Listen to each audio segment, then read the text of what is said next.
देखिए, इन्वेस्टमेंट की दुनिया में आजकल आईपीओस को लेकर एक जबरदस्त क्रेज है। लेकिन इसी क्रेज का फायदा उठाकर एक बहुत ही खतरनाक स्कैम चलाया जा रहा है। यह स्कैम सीधे सीधे निवेशकों की मेहनत की कमाई पर निशाना साध रहा है।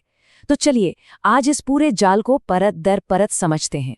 और ये सब शुरू कैसे होता है? अक्सर एक ऐसे ही मैसेज से जो व्हाट्सएप या टेलीग्राम पर आता है। ये सुनने में कितना एक्सक्लूसिव लगता है ना? क्योंकि असली आईपीओ में तो शेयर मिलना लॉटरी लगने जैसा है। बस यहीं से धोखे का जाल बिछना शुरू हो जाता है। इस तरह के फ्रॉड का एक खास नाम है पिग बुचरिंग। सुनने में थोड़ा अजीब है, पर इसका मतलब एकदम सीधा है। पहले धोखेबाज भरोसा जीतकर बड़े बड़े मुनाफे का लालच देकर अपने शिकार को, जिसे वो पिग कहते हैं, उसे मोटा करते हैं। और फिर जब सही मौका आता है तो सब कुछ लूट लेते हैं। भारत के गृह मंत्रालय ने भी इसे एक बहुत बड़े साइबर क्राइम खतरे के तौर पर पहचाना है। तो ठीक है, अब जरा गहराई में चलते हैं और देखते हैं कि ये फ्रॉड करने वाले लोग आखिर किस तरह से स्टेप बाय स्टेप निवेशकों को अपने जाल में फंसाते हैं। ये पूरा खेल ना 4 सिंपल स्टेप्स में खेला जाता है। पहला स्टेप, आपको किसी अनजान व्हाट्सएप ग्रुप में जोड़ा जाएगा। फिर एक नकली ऐप पर रोज बढ़ता हुआ प्रॉफिट दिखाकर आपका भरोसा जीता जाएगा। कभी कभी तो विश्वास पक्का करने के लिए छोटी मोटी रकम निकालने भी देते हैं। फिर आता है तीसरा स्टेप, जब आपसे एक बड़ी रकम लगवाई जाती है।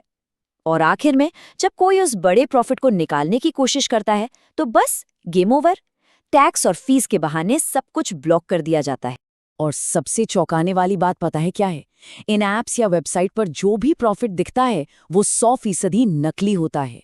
वो बस नंबर होते हैं जिन्हें स्कैम करने वाला अपनी मर्जी से कंट्रोल करता है, ताकि सब कुछ एकदम असली लगे और निवेशक और ज्यादा पैसा लगाने के लिए तैयार हो जाए। और ऐसा मत सोचिए कि ये बस कहानियां हैं, ये सच में हो रहा है। हाल ही के एक असली केस में एक इन्वेस्टर ने धीरे धीरे करके लगभग 90 लाख रुपए इन्वेस्ट कर दिए।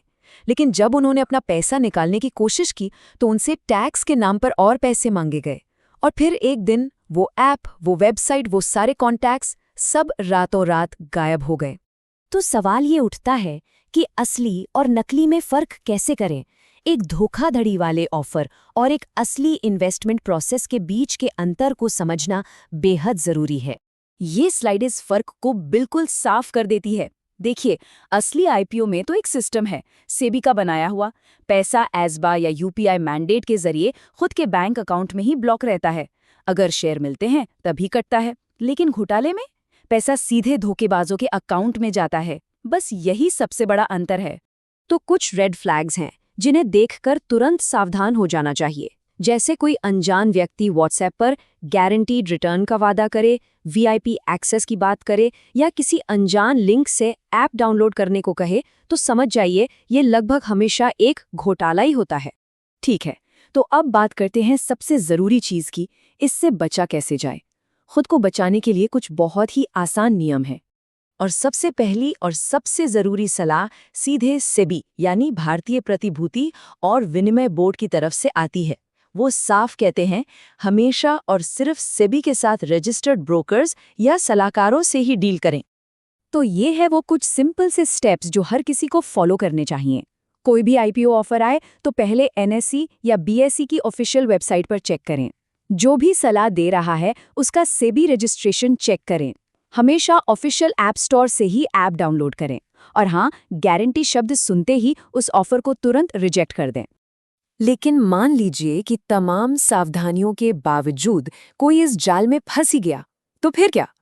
ऐसे में तेजी से और सही तरीके से एक्शन लेना बहुत जरूरी है। एक बात हमेशा याद रखनी चाहिए, अगर किसी के साथ ऐसा होता है तो इसमें उनकी कोई गलती नहीं है।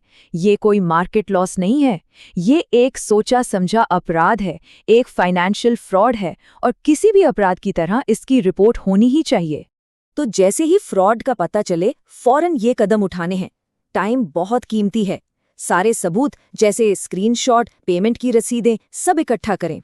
तुरंत अपने बैंक को बताएं।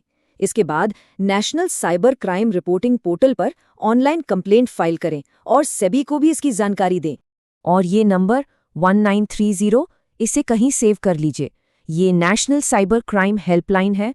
किसी भी तरह की ऑनलाइन फाइनेंशियल धोखाधड़ी होने पर तुरंत मदद के लिए इस नंबर पर कॉल करें। और ये कोई छोटी मोटी बात नहीं है। जरा इन आंकड़ों को देखिए। 2022 में जहां करीब 10 लाख साइबर क्राइम की घटनाएं रिपोर्ट हुईं, वहीं 2024 में ये आंकड़ा 22 लाख को भी पार कर गया, मतलब दोगुने से भी ज्यादा। इसीलिए हर एक केस को रिपोर्ट करना बहुत जरूरी है ताकि अथॉरिटीज इस बढ़ती लहर से लड़ सकें। तो आखिर में बात हम सब पर आती है। ये एक तरह की साझा जिम्मेदारी है, सतर्क रहकर हर जानकारी को क्रॉस चेक करके और इस तरह की जानकारी को दूसरों तक पहुंचाकर हम सब मिलकर भारत के डिजिटल स्पेस को और सुरक्षित बना सकते हैं। तो सुरक्षित रहिए और समझदारी से निवेश कीजिए।